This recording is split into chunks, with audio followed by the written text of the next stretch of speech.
All right, so let's get started. So hot seat boot camp. All right. So let's see, where's the clicking now?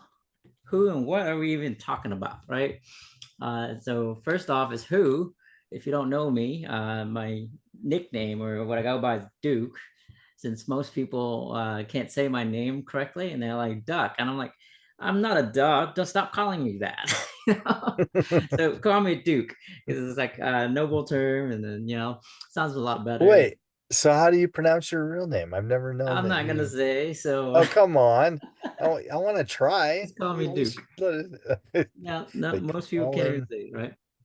Well, So we'll well, get you past never let it, you never give us a chance. Come that. on. Exactly. I will never give you Uh, a chance.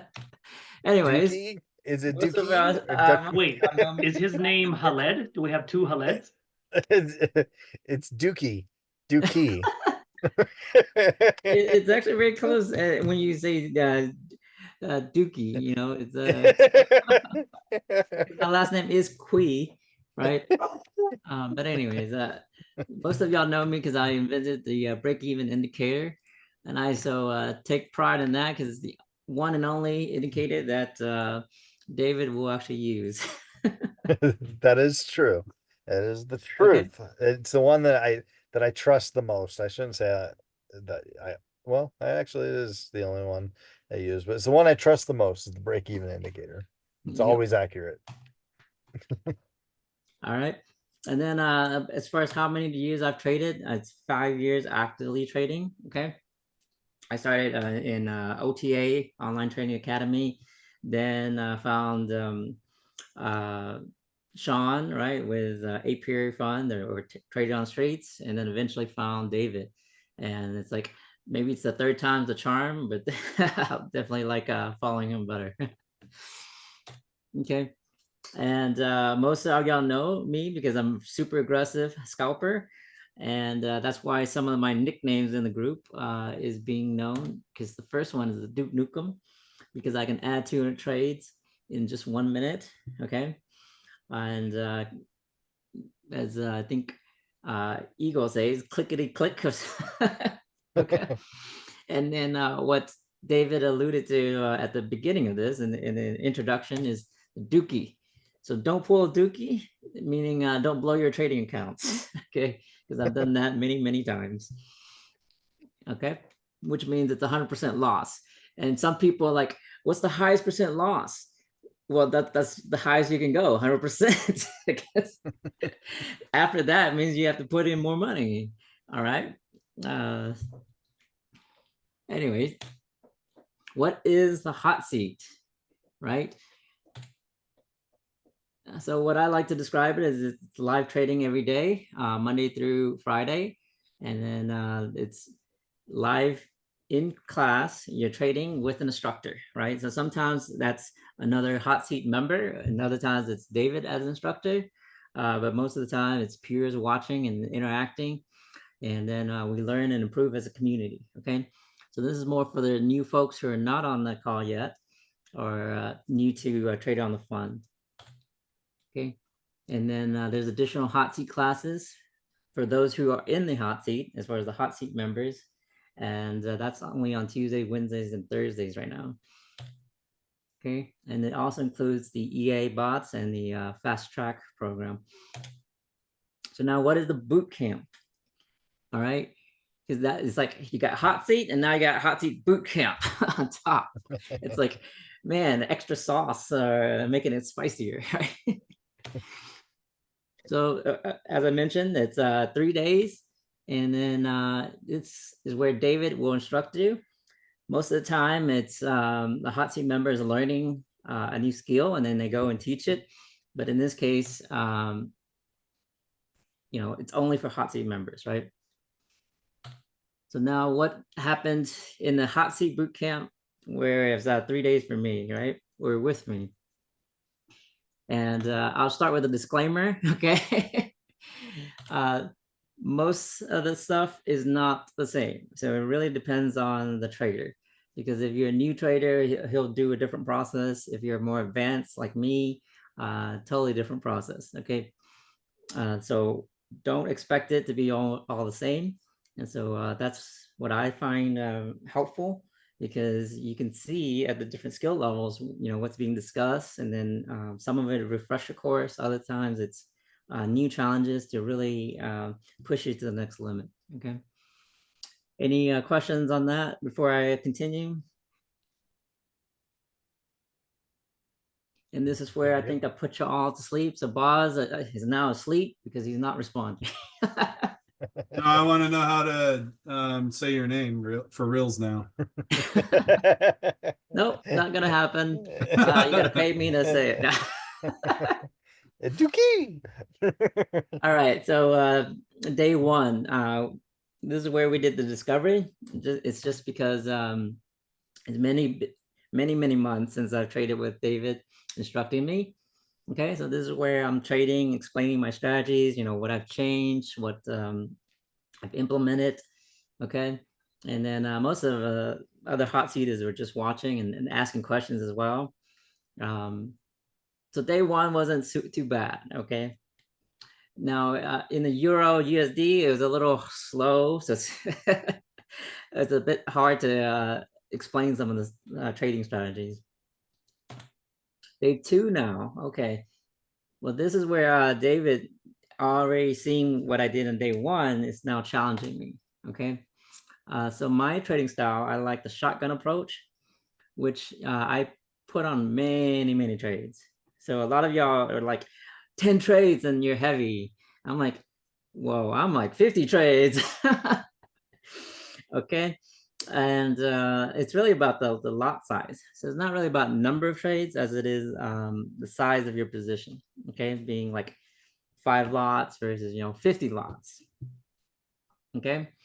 So David here was challenging me with the sniper approach, where you put on fewer trades, but now, if you're putting on fewer trades, you're not going to make any money really. So you got to go bigger lot size. And so instead of putting all the small trades and spraying everywhere, he was like, precise training, and all you can do is click like one time. So that to me was like, oh my God, now I'm swinging to the opposite end, where you have to be super patient and you really have to wait for your entries. Okay. And the reason I do the shotgun approach is so I don't have to be patient, because it's like, this is close enough. Add one trade. Okay, there's the better one. Add more trades.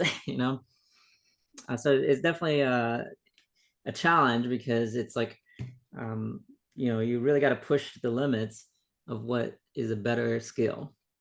Okay. Also in day two, we had a lot of discussions, and this is where now let's get y'all involved. Okay. So some of the questions we asked was like this: what makes a good trader? Any of y'all want to respond to that? And I won't continue until you answer. I would assume just being consistent, responsible, take it serious. It's not a game, it's not a toy, it's not hobby, it's a serious business, and take it serious the way it should be taken. So consistent and responsible is really the message, not take it serious. Make sure people know your real name. No, that doesn't make a good trader. Hey, sometimes I just want to go where everybody knows my name. I think discipline and patience. Discipline and patience. Anything else? Got to get that gamer mouse. The gamer mouse. Boz, If no. y'all don't know, I'm encouraging him. and you can click very fast. Okay. Consistency. Josh shows consistency. Look at Josh being all professional. Yep, more consistency. Anything else? It's like I only heard like 3 things. Come on, that's not the only 3 things that makes good trading. Are y'all like just super asleep? And I think consistency kind of sums it all up, right? But there's I so many things inside it to make that. well, I consistently lose. That doesn't make a good trader. Well, that's true. Good Yeah. point. say risk manager, good risk manager. There you go. Risk management. Paying Yes, attention to so a price good action, strategy, have a strategy. good strategy. Yeah. Stick to your rules. Yep. Do your process. Anything else? Try to control your emotions. Control emotions. Funding, you need money. I was thinking Yes, about you that do too. need some money to trade. Have a big That's bank the What's account. the three that's the basics? only thing that makes you a good trader, just how much money you have.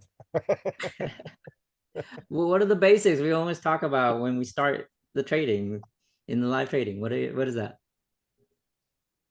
Are you talking about market structure, or you just want Yeah, recognizing market structure. Trend, bias, market structure. Exactly. Recognizing trend and Yeah. then recognizing the bias, right? That's some Be things that makes good trading. be a continuous learner. Yep. Always, yeah, be willing to open mind, closed mind. Continually learn and improve. Yep. Anything else? That's a pretty healthy list. All It's right. pretty Yeah, good. it's a good list. All right. So now let's answer some of the level 3 answers. Okay. Meaning like if you're level 1, then you need to recognize things like the market structure, price action or price cycles, right? Time cycles, more of the like the strategies. If you're like level 2s and how you execute and things like that. Like where do you exit? Okay. But for level 3 or more of the advanced traders, this is some of the stuff that we discuss, right? Having the discipline and sticking to your strategies, right? Of course, consistency, being consistently profitable, that is, and not consistently losing, okay? And protect your winning streak. That means if you're winning and you're up, and let's say you're got into a bad trade, well, cut the loss to say that overall you're still up, right? Don't let one losing day kill what you did in a whole week or a whole month, right? Because if you're up every day, 0.25% or 1% or whatever, don't let that be gone in just one day, okay? So that's what it means by protecting the winning streak, is just build that track record of many wins, right? And that's, again, this is saying pretty much the same thing in a different way, which is cut the losers small and make sure you keep your profits bigger, which means if you're going to just take the profit, then you killed all chances of it, right?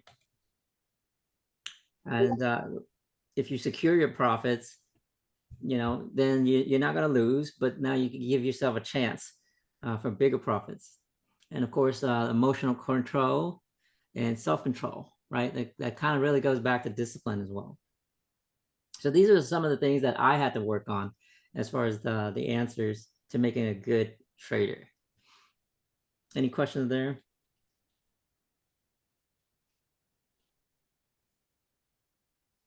All right. So now some of the other things we discussed. Well, I got Well, a question for you, unless you have it later in your Go presentation. ahead. What are, even though you say these are the things that you're working on, how are you working on them? Like, what are you doing to work on them? That will be And if you, later in the presentation. okay, So, okay. the last bullet in this one right here is emotional control, right? So we have to first recognize, when do we become emotional? Because when you're an emotional trader, you usually end up losing money. Okay. So let's have y'all answer that. When do you become an emotional trader?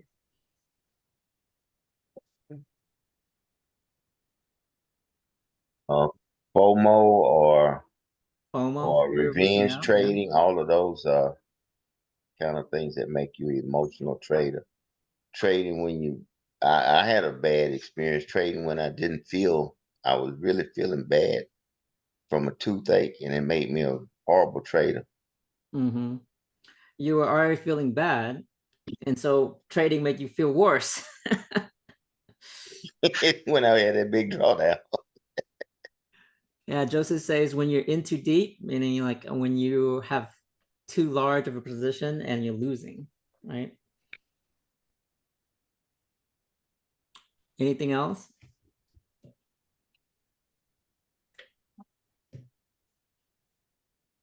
If you're- Brandon was here, he would say when you don't when get you're enough above sleep, your risk tolerance. when you're above your risk tolerance. Yeah. That's a good one.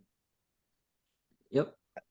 I think oftentimes you're an emotional trader when you break your own rules, because you're Mhm. breaking your rules for a reason, and that reason is usually emotional.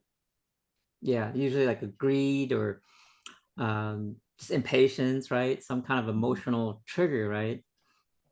And that's when you break the rule, because if you wanted to wait for that better entry, then you got to fight that emotion. Well, if you don't have rules, you're an emotional trader. Yeah, you're reacting, right? What if your rule is to be an emotional trader? Ooh. Well, that's it. That's why we call it a smack of Brandon. Yeah, where's all those trades are.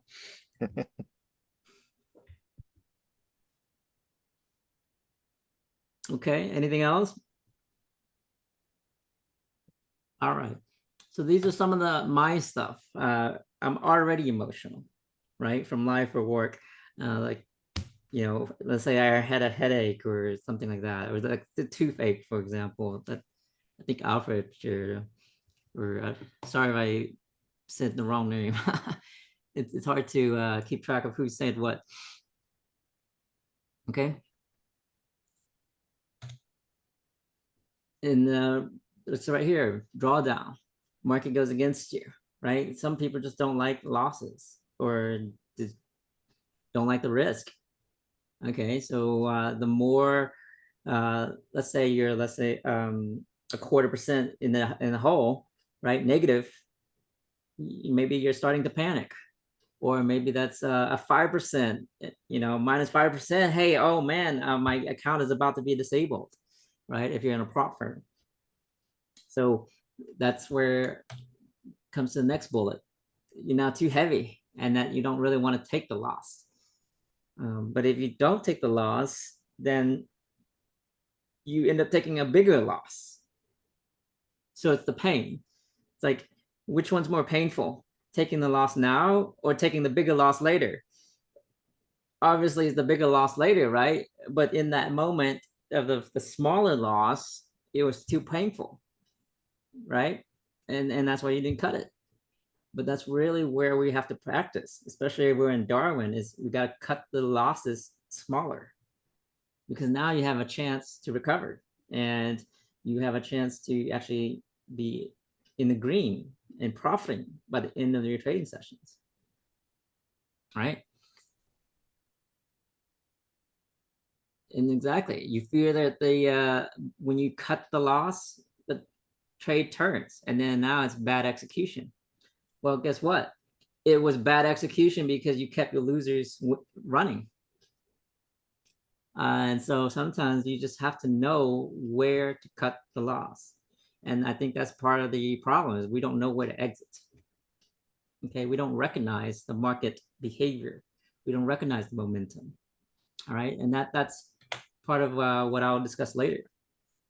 And that's why if we say here, why won't the market turn? Oh, it's got to turn. It's probably right here. So if I cut it now, oh man, I'm going to have that pain that I just did the wrong execution. And now I'm in double drawdown. And again, you're emotional because you don't like the drawdown. But guess what? You let the losers run, and now it's a really, really big loss. And that's what I had to face. Okay, is really recognizing when it's going against me and when to just cut. Okay, and then if you're a fast, aggressive trader like me, many times you're up, but then you don't stop, and then you keep trading and you gave it all back. And because you gave it all back, now you're in revenge trading to try to make it back. And instead, you gave more. What was up 2% now turns into minus 10%. And it's like, oh man, now what was more painful?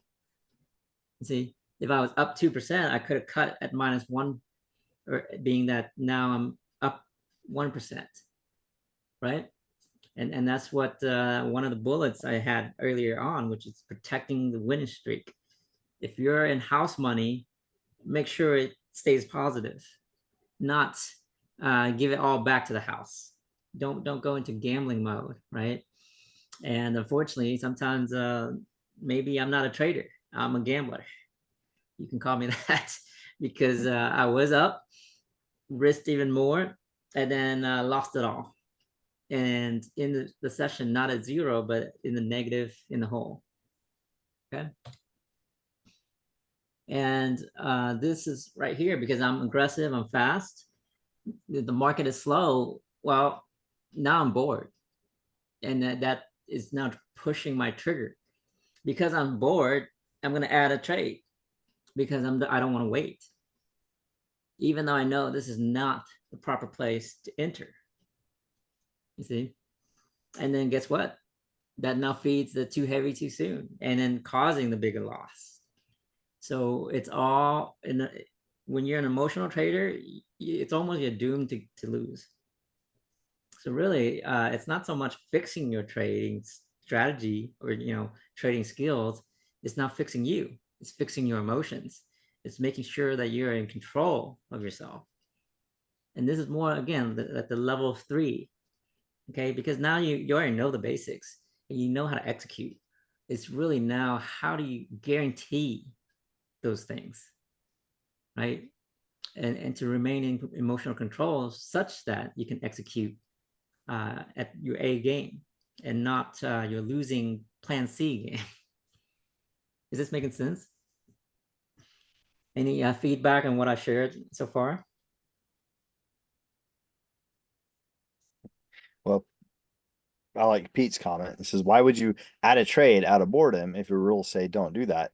Are you not following your rules? You're breaking your rules because you're an emotional trader. Yeah, that's It- right. Is that emotional Breaking trader rules. or is that irresponsible trader? It's Yes. Yeah. Yes. But But I mean, you can be I an mean, a lot emotional of what you trader. say, Duke, That's what I do that. I'll be up and give it back, and then when they got it back, then I'm like, I want to get it back now. So, it's not maintaining your discipline exactly. is what that is. And I think a lot of times if you get bored and you're placing trades, you're not trading at the right time. You shouldn't be in that state of mind when you go in. You should go in, sharp, ready for the game. Yep. Exactly. So the point is when you're in the A game, you're ready, you're sharp. But when you're already emotional, being that you're already bored from life, from work, whatever, trading is now an outlet for the boredom. And that the market's so slow that it's increasing the boredom that you become irresponsible, you become emotional, right? And when I'm saying you, I'm really saying me. But that's a softer tone. Okay, but I'm speaking from my own personal experience is that um, if I don't want to do anything else, I'm trading, and that's why I'm entering those trades. And in those moments, you don't think you're irresponsible because you're like, well, the market's too slow. It'll, pull back or it'll bounce here. And then what happens? Momentum picks up, and then, oh crap! I'm 3 price cycles against me, and I was way too heavy for that. And now, instead of a risk of let's say 1/4% or something, you're beyond your risk tolerance.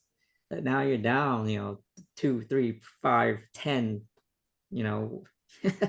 whatever number percentage, and you didn't cut. Okay. So, So Duke, really, why don't you set up a chessboard or something and play a game while you're trading, and that way your mind has another place to focus. yeah, but that's part of what you can do um, to become a better trader, to make That's just, sure you yeah. have outlets like that where if the market's slow, either don't trade or just put on one trade and go do something else. So Right. what do you do? I'll get to that. Don't want to Oh, okay.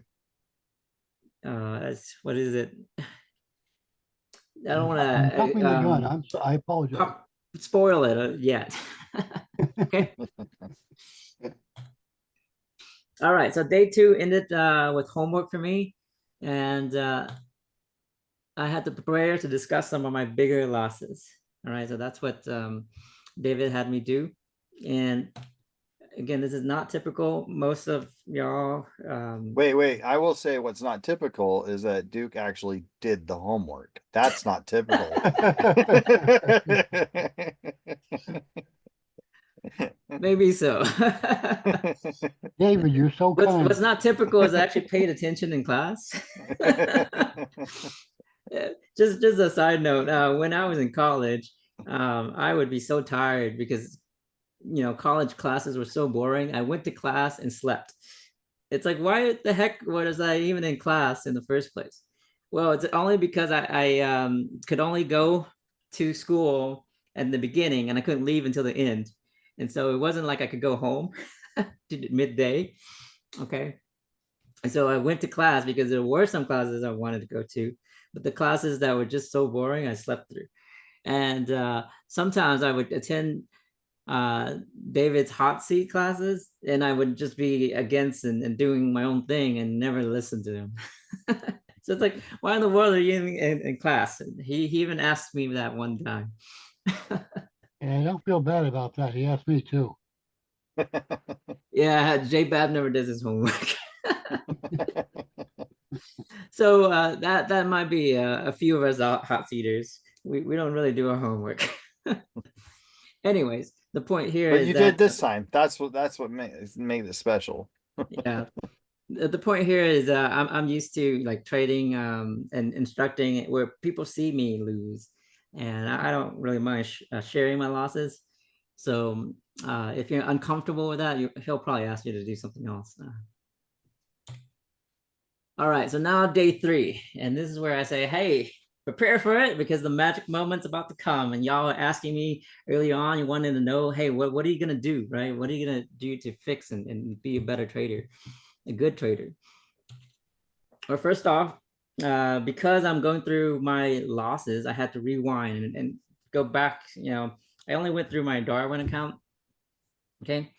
And we now review those bigger losses or the ones where I was, bigger drawdowns or out of margin or something. And yeah, this is where the next R comes. If y'all don't know what a roast is, that's when like someone's a successor or something like that. They are now in that hot seat where everybody really just says criticism and stuff, right? So this is where again, this is not typical. All right. And so all the hot seat members now got their feel, and that's why they enjoyed it because now they get to pick on me, right? So they got to roast me, and I definitely felt the roast and improved from it and taking away some things. Okay. But now I didn't think it was funny though. I didn't think the roast was funny. There was no jokes. But I do like how you put it in the 3 R's. It's not read, react, resolve anymore. It's roast, roast, and roast. Yeah. All right. So some of the things that really was, as far as reflecting it back, a lot of the my bad trading was because I'm bored. Okay. And like Pete said, irresponsible. Right. And I'm really kind of just addicted to trading because it's like, well, when I should stop, I keep going. It's like feeding that addiction, right? Or, like David says, overnight trading, you're supposed to be asleep. Well, no, I was up all night trading because I'm addicted to trading. Okay. Or for me, trading is an outlet. That means when I don't want to do something else, I trade. Or I don't have anything else to do, it's like I prefer to trade. And unfortunately, that's part of what the problem is. Okay, because I'm not trading when I'm in my A game, but I'm trading when I'm already emotional, such as from other, life work, things like that, or it's bored. Market's too slow. That is now feeding my emotions. It's feeding that adrenaline rush or something, right? Because when you're let's say in big drawdown, you get a thrill out of it, right? Why do people go on roller coasters? If it was just flat, no one would go, right? The roller coaster is up and down. Why? Because that's the adrenaline. So when market is going up, yeah, I got my fast profit, and then oh crap, I'm down and then drawdown, right? Or risking too much. You're getting that rush. It's emotional, right? It's an outlet. Okay, and then next, like I said, oh yeah, I got my profit, I got my goal, but I don't stop. Okay, it's that addiction again, and then you give it all back. It's that whole coaster, right? I'm up, and then I'm down. And unfortunately, I ended with that down because the roller coaster, the whole point of it is the drop. Okay, and then no one's watching me, so then I break my own rules, because when I'm instructing you guys, I follow the rules, and that's why you you know, usually are profitable. But when I'm trading, I don't really follow the rules. So instead of adding that, you know, let's say 1 or 2 trades here, I'm just like, I'm bored at 10. I'm too soon, too heavy too soon. Does that make sense? Okay, or it's like, hey, here's that momentum. Let's just go ahead and add a trade. When really, no, you should wait for the pullback to add, right? The rule is you wait for the pullback. Okay, and then the most important part, I missed my exits. Okay, because when I was getting into trouble, it's not because of my entries. Okay, it's because I wouldn't exit. I kept holding on to the losers. And so even when the structure was now changing and it was going against me, wouldn't exit, because it's the wait and see. It's like, you know what? I don't want the pain of cutting the losers now when they were small. I'll just wait hours to cut them at profit. So really, which one's more painful? Okay. You know, yes, you might get profit later, but that means you're going to have to go through the hours of waiting, or when the market doesn't turn, when it becomes a running market against you, you're going to have to cut the loss later on, right?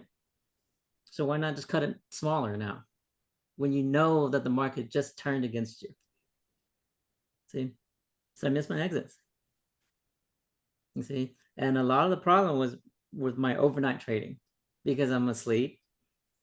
And this is where, back to Pete's comment, hey, it's irresponsible, because if you're overnight, you want to be light enough to survive 30, 50 pips against you on the euro. And if you're gold, I don't know how many pips, he can speak to that. But the point here is that when I wake up and I'm too heavy, I can't fix those trades, and I have to cut it at a loss. All right, and sometimes because of my boredom, my emotional, I'm 20 lots, guys, in the hole, 20 lots negative in the wait and see.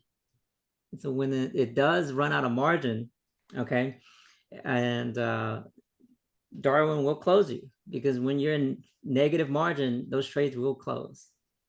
It doesn't matter how much your risk tolerance is. When you run out of margin, the trades will close at the max loss. Okay, and that's what's happened to me many times. All right, and so part of that is now, as an advanced trader, I need to know and plan my exits, especially when the structure has changed against me. Is this making sense? And this is where Joseph is like, yeah, you got to take it serious. Well, yeah. Okay, because this is serious stuff. All right, a lot of this is what causes emotion, and it causes the irresponsibility and stuff like that, and almost dooming you to lose. Okay, so now day 3, we go through the strategy and how to improve as a good trader. And a lot of your questions that you're asking earlier on, well, this is where it is. What can we do to improve? right? And part of that is knowing when to be light versus medium and versus heavy. So my problem is I was trading the same way, exactly the same way, being that if I was light, I could hold the trades and afford the losers and the drawdown. Well, in the heavy, I was holding those losers when really I had to cut the losses. Does this make sense? If I'm medium, I need to plan my exits. And if I'm heavy, I really have to exit, like actually take the exit no matter what. Okay, so now this is the takeaways. Okay, so what makes a good trader is consistency. Consistency as far as your executions, consistency as far as, you know, when to trade and when not to trade, right? It's not consistency of profits, because that's just the result. It's consistency of your execution, consistency of you, of your emotional control, of your actions control, right? Like David says, what's an action point? You either enter, exit, or hold if you're in a trade, or just wait if you're not in a trade. That's the consistency. It's the consistency of the actions, of the execution. Then you got to protect your winning streaks. That means if you're up, make sure you stay up. Don't let some bad trade setup kill your profits. So if you're up in the day and then you went into a trade up or another setup and then it went into drawdown, well, cut your losses. Let's say it's 0. Don't let it turn into -1, -3, -5, -10, whatever. Cut the losers short. Okay, to give yourself that chance of a winning strategy, right? If y'all know insurance, and there's an it's what's called an IUL, index universal life insurance. Basically, it goes up, and then the losses, there's really no loss. It's like a very minuscule loss, and then it goes up and up. So the point here is you got to cut those losses to where you're flat overall as far as a week. So if you're up 1% or, you know, 1/4% from yesterday, make sure you cut at 0. So if you're like -1/4, maybe consider cutting, because that means you're flat for the week. But a lot of y'all are going into -2, -3, whatever, and you're in the red. All right. And then I'm only speaking from experience, because this is stuff that I am having to fix, right? Going through. Okay. And again, this is about the short-term loss versus the long-term. All right. Cut the losers now. Short is a short term, but that means you now have opportunities, because if you are out of margin like me, you're missing opportunities because you can't add. You cannot add to your position. Okay. If you cut the smaller loss, you have a chance to flip and ride the wave and profit bigger and recover from that loss. Does it make sense? So now you can avoid the bigger drawdowns, which is going to help you in Darwin, because Darwin doesn't care about your profits. It cares more about your losses and your risk management.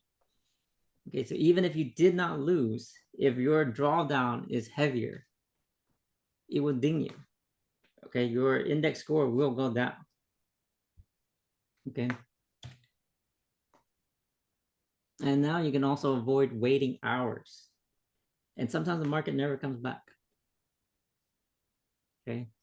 But the longer you hold your losers, Darwin will ding you for that. You will lower in your scores. Does that make sense?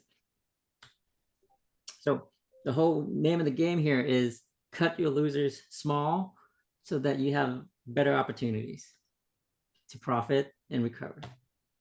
Okay. And here's the thing that David says all the time: it's secure, secure, secure. It's not about taking the exits so much as securing, knowing where to secure. and going through more iterations, or knowing, like, if you want 1/4%, go through more iterations of 0.07 or 0.08 or 0.1%, and you'll get those. Okay, and sometimes it is taking the profits if you know it's the max profit, being that if you're in a range market, just take the profit, or just secure it right at price. Okay, knowing where to secure, because it gives you that 10% chance that, hey, I secured it right there and it kept going, and now I got a little bit more. Does that make sense? And he said it's only like 10%. And that's what I was complaining to him about. Hey, when I secure like 9 out of 10, it's knocking me out. And he's like, it's about that 1%, 1 out of 10. It's not really about the 9 times you get knocked out. Okay. Because really, if you think about it, you secured your profits. So you're never in loss. Does it make sense? These are the smaller wins, the winning streaks. Any comments so far on that? Yeah, I think Duke, what that points out is a couple of things that I'm learning, because I think you and I trade a lot alike, I hear a lot of me in what you're saying. But one of the things is trying to stay balanced, knowing the difference between being light, medium, and heavy. And then the one thing I love Dave does is when he's trying to fix something, when he's upside down, he starts that pick and pop. He doesn't mind, using this one to pay for that, but these two to pay for those and get them off. Because you're always trying to get back to the middle. You're trying to stay in the middle. Like you were talking about that insurance company. You're trying to stay flat and how to say, keeping your powder dry so that you can still trade. And a lot of times you get handcuffed if you stay in losers too long. All you can do is sit and hope and pray and watch and ask the market to do something for you that it's not inclined to do. If it was inclined to do what you wanted, you wouldn't be sitting and watching.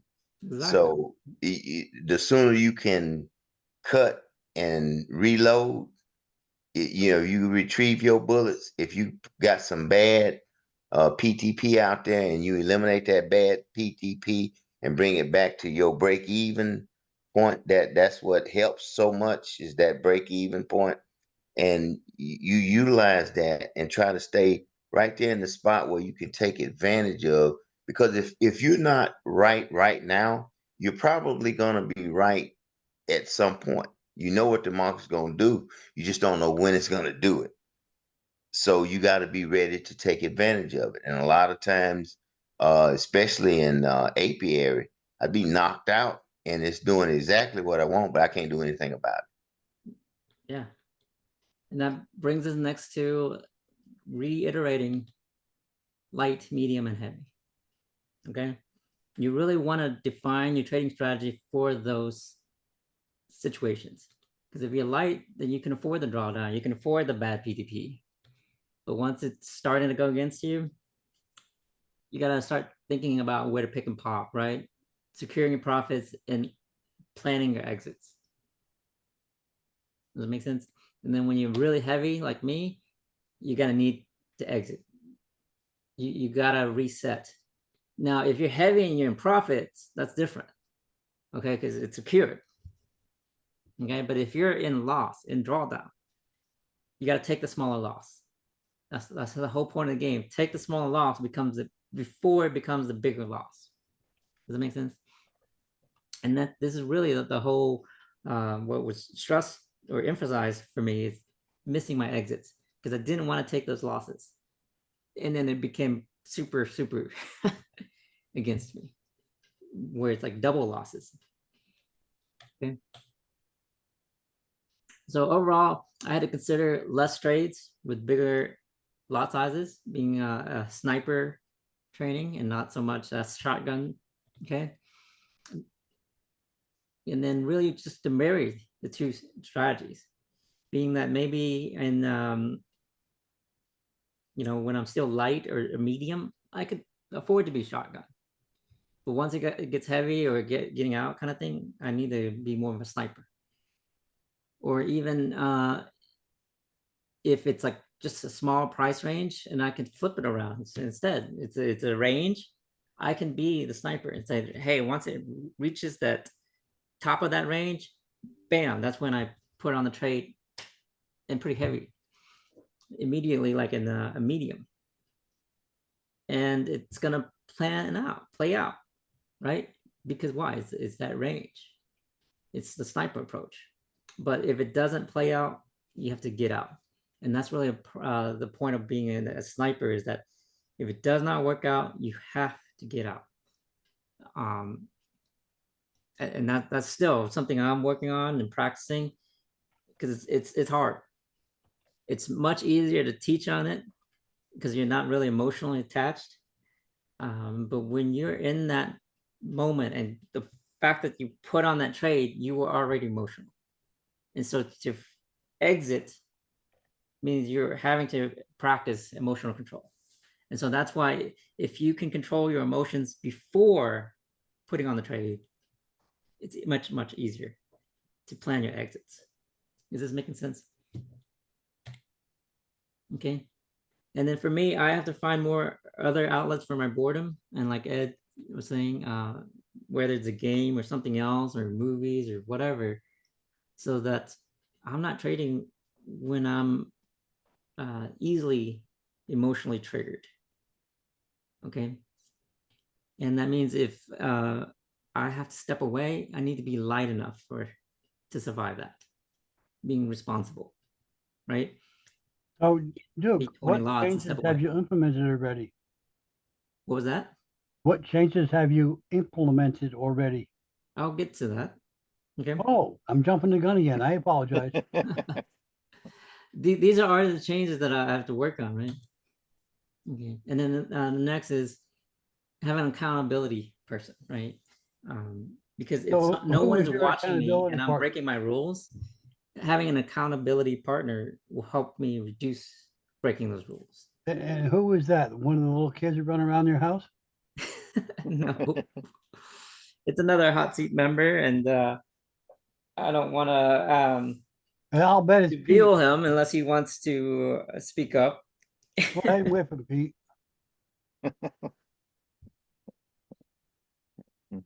Is it me? Because I yeah. dropped the ball. I'm sorry. If you're asking, it's no, it's not you. Yeah. He knows many who ti- that is. How many times, boss, have you taken that 3 a.m. call and just say, stop trading, Duke, go back to bed? I just don't answer it anymore. Put your mouse away. All right. So then these are the results, right? And yeah, and you're asking me what am I already doing? I already told you that by the takeaways. But really it's to be continued. Why? Because it's only been like a few days. All right. Learning is not just information. Okay. In the boot camp, I got information. I got some serious things reflected for me, and to really recognize them. But learning is what? It's transformation. It takes time to change. Okay. Because even after the boot camp, I went back into one of my heavy losses one day. Why? Because it's a habit. So one of the days I took a minus, I don't know what it was, the drawdown. It was like -7.5. And then I was fixing it and it went down to like -5 or something like that. And then it turned into -10. Because again, I wouldn't stop. But again, that's part of. Did you Hey, call your accountability partner at that time? Yes, he knows. Okay, So the good. point here is it helped me because it's like I'm redefining my rules, and it's like, well, you know what, -5 seems to be the cutoff that I really gotta stop, and that's just another day I'll be in a better mode, or you know, back to my A game, that I can actually execute and recover that. Right? You should not lose in one day. If you lose in one day, you should be able to recover it in 2 days. right? That's David's rule. So point here is, it takes time to refine the rules and what I want to stick to, what's my process, what am I willing to follow? Because rules are meant to be broken, right? No, they're meant to be followed. Because if you're gonna set the rules just to break them, there's no point. Does that make sense? Okay. So transformation just takes time to apply. And so that's why a lot of the stuff that in the takeaways that I was discussing, I've already started those things. But it's doing them, practicing them, and creating that new habit. All right. So for y'all to really know, it will probably take 3 to 6 months. And then that's when I can recap and say, well, this is what I really changed from the boot camp, and where my habits changed. Is this making sense? Okay. So if y'all are asking, what have I changed so far? Well, you're jumping the gun. It's what have I learned and what I'm applying, but the change will show itself in the next few months. Right. Any other feedback for me? Yeah, I have a question, Duke. Go ahead. I recall when you first started, you were trading about the same way, aggressive, a lot of trades, hedging, you developed that box strategy where you keep moving the box, and you did a whole lot of things, and you tested. I mean, every weekend you tested weekends, you tested nights. I remember your results and your work. It was like overwhelming. But then you went in a phase where you started to slow down. You recognized that you really changed. I remember just before you took the break, you were really changed. You did take smaller trades. You took trades only on the right place. If you remember that, I remember that. Then you came back from your vacation, and all of a sudden, voila, you came back to where you started now. Why is that? Well, it's habits, right? Yeah, but you changed. Just because something stopped. You did change. You did. It was a period where you really did change to where you were able to control your trades, and you went down to really a good process. I remember that just before you took your vacation. I remember when you were trading at nights, and anytime I had the chance to see what you do and join your room, you were completely different, and you did change. When you came back from vacation, something happened. I don't know what happened. That you seem to just came back to the habit or so. So I wonder if you can figure out what is that was one thing. The other thing I was wondering, you are like excellent, very very good, sharp with teaching. I mean, anybody who you are teaching, you do really perfect sessions. How about when you are teaching someone, first to teach more often, and when you teach someone, take the same trade yourself, just copy, like sometimes David do that too, do exactly what you're helping, whoever you're helping with. If you advise him to take 2 trades or so, or 1 trade, just do the exact same and see if that could be maybe a way to get you in a habit of actually doing what you are teaching, because you are teaching the right thing. Maybe that would get you in a habit, because it is a habit. Once you develop that habit of one system, it's going to stay with you. Okay, so this is where we're at the hour, but if you don't mind extending it a little bit, I can go a little bit more into depths about that, because the recent hot seat instructors, right, where I was instructing other like fast track traders. It's the name of the game is that I was following the rules and I wasn't emotional. Why? Because I was not in those trades. I'm just watching. Okay.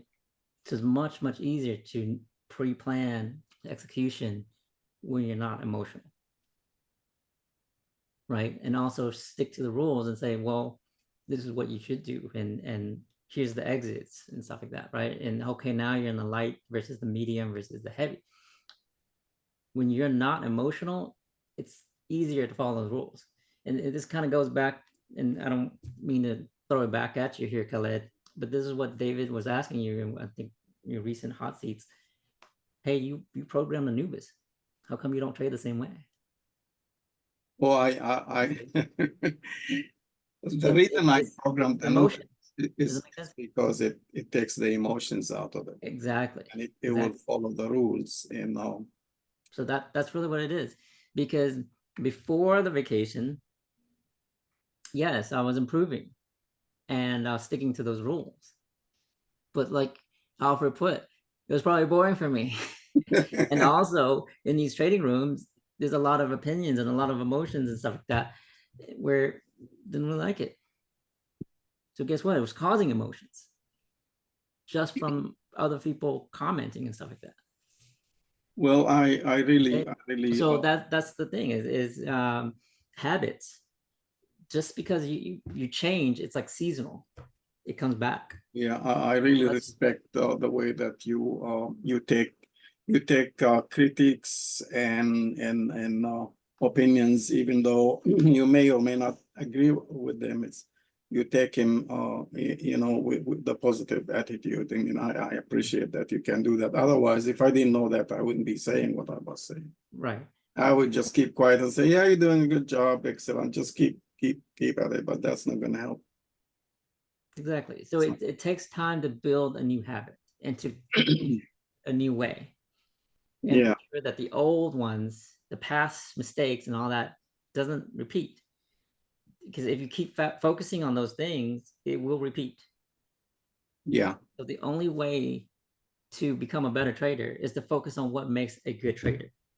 Being in the consistency of the execution, following the rules, being responsible, right? Knowing, hey, what type of market you're in. Like if it's hard market, you gotta go lighter, or just not trade it, or switch to a different pair.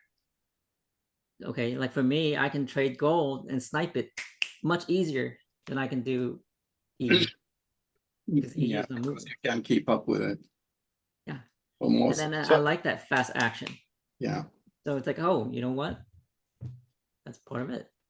It's really So let me learning what ask you this. Let me ask you this, Uh-huh. Duke. So Duke, so for those of you guys who are just maybe being introduced to Duke for the first time, he's not a level 1 nor level 2 trader. He's working on level 3 stuff, and so the stuff that we worked with him is heavily on the psychology side, and Mhm. is some of the most difficult stuff to work on because, well, one, you have to be willing to accept feedback from your peers, and that's exactly what we did on day 3. Was I opened it up to giving his peers the feedback. From that, I'm curious, from that moment, yeah, you know, Duke was joking and he said we were roasting him, but if you will accept that, which I think you have, and you've come up with the perfect presentation to that end, what going through that, what were you take some people through that? What were your thoughts? What are your feelings? And then on the other side of that, how has it helped you to improve? Do you know what I mean? Well, part of it, like, is going to your model, like, learn it, do it, teach it, right? Mm-hmm. Because what I taught is a reflection of what I learned.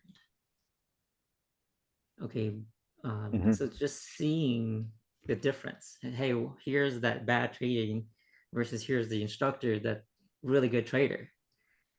It's like I know this stuff already.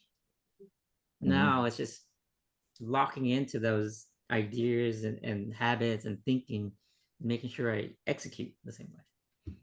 So being able to see the contrast of the student in the mode, like in the emotional, right, of the trades versus the instructor, the, you know, perfect emotional control and perfect execution kind of thing, was really the eye opener for me. Okay, Awesome. and so everything as far as my hot seat peers reflecting to me, I already knew. It's just it carried more weight seeing it reflected back at me. Yeah. And sometimes I think we need that because like you said, it wasn't a matter we were not telling you something that you didn't already know, but it might have been more impactful that you know that other people were seeing the same thing. Do you know what I mean? Yeah. So just by seeing that impact, and it's like, okay, I know what I need to fix. Right. Because many times you want to be a better trader, but you don't know what to fix. And part of that is you got to first identify and be aware. And really that's what it was. The boot camp was not the magic in a sense. It's the experience overall of the Right. group or the community. That's and me being an instructor as well. So all of that combined, you know, and what David really teaches is, you know, learn it, do it, teach it. And then all things like the light, medium, heavy. Well, you know, like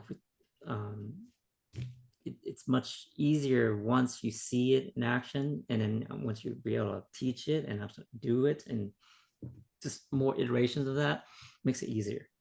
Absolutely. Well, I appreciate you putting this together, Duke. I certainly appreciate the time that we spent in your boot camp last week. I'm more excited to see you present your next presentation, and hopefully this will hold you accountable to knowing that you're going to be presenting in 3 months from now as to how your progress is, a progress report. I'd love to see your progress report, right? What 3 months? 1 month? We're gonna check in every week. How's Duke handling his psychology? Well, I have my accountability partner for that. Anyway, I wanted to ask Duke a question, just real quick. I've known you or been in this with you for over, well, it's been over what, year and a half, whatever.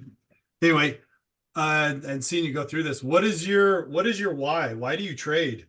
Because I see that you like the challenge. It's not necessarily the money or the end being able to make that money. It's a challenge, and always trying to better, I don't know, figure out the system. Is it the game, or is it the money, or is it, what is it? You know, that's a good question, and I honestly can't really answer because I'm still figuring it out. Okay. See, you talk about roller coasters and all this, and you're bored and all of that. And so I was like, man, is it? Well, anyway, just curious. I like part of it, Joseph like answers. I know why I want to enter and stuff like that. But sometimes I'm like, man, I don't want to trade. I just so fed up that I don't want to do it. So Yeah. it's the emotions, really, you know, because what got me back into trading, you know, a few years ago, I was basically I was losing and all that, and I was just like done with it. I was like, I don't want to trade. And for me, I went through other courses and things like that, and I asked myself, you know, the end game. I said, if I was financially free, would I be trading? Because for me, financial freedom is really part of the goal, right? And the answer at the time was yes. So I was like, this time when I entered it, I was all in, because I said at the very end, if I was financially free, I would be trading. Why? It's part of it is control money, right? Controlling where and what my investments are. Because if I let someone else control that, I don't feel in control. Makes sense? Because I'm now trusting someone else with my money. And honestly, I'm not a very trustful person. I'd rather trust myself. Yeah, you want him to tell us your name. Yeah. Okay, so that was point, part of the boss. why. But this time, it was no longer the foot in the water. Since it was no longer just dabbling, it was like, hey, all in. I The think part of it is, yes, the challenge, learning, improving. But again, it's not the trading improvement. It's me. It's improving me. It's controlling me. It's controlling my emotions. If I'm learning that I'm getting frustrated, just recognizing that and to be able to step away, reset, meditate, whatever, such that I'm not lashing out at my family or coworkers or whatever. I Yeah. remember when you went on hot seat the first time, probably the first time, you said, I am aggressive. I have aggressive goals. That's why I'm an aggressive trader. I remember those words you said. That was your first hot seat. I remember when you first introduced yourself or your first lecture. Somehow I remember that you said. And So it's you know, you have aggressive goals, and that's why you are aggressive trader. well, I mean, here's the that's thing. For part me, of it. frustration, anger is an outlet. It's an Mm. easier flow. Okay, and then after the presentation, I recognized that I was putting aggressive, Mm. and I didn't like that. So actually, I was very tempted to change that right away, but I was like, no, let me just keep it for now, because that's what y'all know me as. But I don't want to be aggressive trader. You gotta stay in character. No, my character, my personality would change to what I want. So the point here is that I'd rather be a responsible or a good scalper, right? Not an aggressive scalper. Okay, because why? Aggressiveness is that frustration, that anger that I don't want, but it's recognizing it. Does that make sense? So that's part of the emotion side. And really, I mean, that's why, Boz, I can't really answer you right now because I'm going through my roller coasters of why I trade. So that's what you're trying to figure out. Is that what you're saying? Refining. I haven't really seen you lash out or emotional like that. I've seen you like being in clicking a lot and trying to fix it and all that, but anyway, That's part of it. I was just curious, is like what drives you with this? So That is maybe part you of it don't because know yet. In the next 3 months, Yeah. he'll come back with that answer. Sweet. And then you can figure out me. Why I I can't figure you out, Boz. Only you can figure yourself out. well, we're out. We're screwed. Hey, let's sign up for a roast. We can all roast Boz next. Oh, that's one's too easy. Well, my computer's about to die, so I think it's a good place to call it unless anybody has any last. I have literally like 3% left on my battery, so it'll be dead. And I don't know what'll happen to the Zoom room if my computer just dies. So I think we'll kind of end it there. Thank you, Duke. I appreciate it. And a great presentation. This was again, these are the things that Duke has learned. If you felt like he was speaking to you and you were these things were truly resonating with you, the things that he's learning to adapt into his trading might just be the things that you need as well, right? And so that's why I do these. That's why we do these community classes, is because you've heard it 1,000 times, but until you hear it presented the way you need to hear it, you may not make that change. And that was what Duke's boot camp was about. It wasn't about teaching him new things. It was about presenting it to him in a way where hopefully he could adapt and hear it. And I think he did. And I appreciate the opportunity to be able to work with Duke on all this stuff. And I am eagerly looking forward to the changes that he's going to continually to make in the next 3 to 6 months, like he says. And I know that if he sticks with it on the other side, he'll be a much better trader. So thank you, Duke, and thank you guys. And we will see you guys in the morning. So thanks, guys. Yeah, thank you. Bye.